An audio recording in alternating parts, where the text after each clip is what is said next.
Timbog ang dalawang lalaki matapos magnakaw ng betting machine sa isang lotohan sa Quezon City. Natuntun agad ang mga kawatan na nakatira lang pala sa likod ng lotohan. Nasa frontline ng balitang yan si Carol De Asa.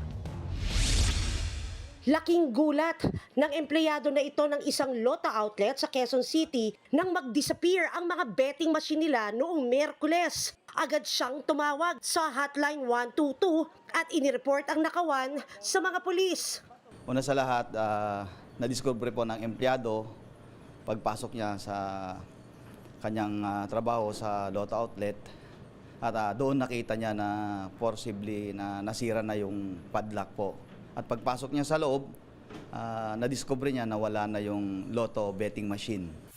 Buti na lang nahagip sa CCTV na ito ang pagdaan ng isa sa mga suspect sa Lotto outlet. Nagkandak po tayo ng backtracking, forward tracking po. Yun nga po yung sa ocular inspection. At nagtanong-tanong din po tayo sa nearby mga witnesses, possible witnesses, para ma-identify po natin yung mga suspects po natin. At doon po nag-review din po tayo ng CCTV. At ayun na nga, natunto nila ang isang testigo na nakapagturo sa mga sospek. Ayon sa kumanta, nakatira lang sa likod ng Lotto outlet ang mga sospek. Dahil dyan, naaresto sila kahapon. Kinilala ang mga kawata na si alias Kalbo at alias Baba. Kasalukuyang pang tinutugis ang kasabwat nilang si alias Anthony. Si alias Baba umami naman sa krimen. Plano raw nilang ibenta ang Lotto betting machine.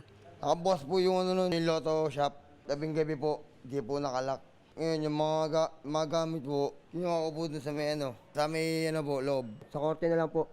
Na-recover naman sa kanila ang makina na nagkakahalaga ng 24,000 pesos. Napag-alaman na dati nang naharap sa mga kasong theft, illegal drugs, illegal gambling at bouncing check ang mga suspect. Sa ngayon ay nakaharap naman sila sa kasong robbery. Nagbabalita mula sa frontline, Carol De Asa, News 5!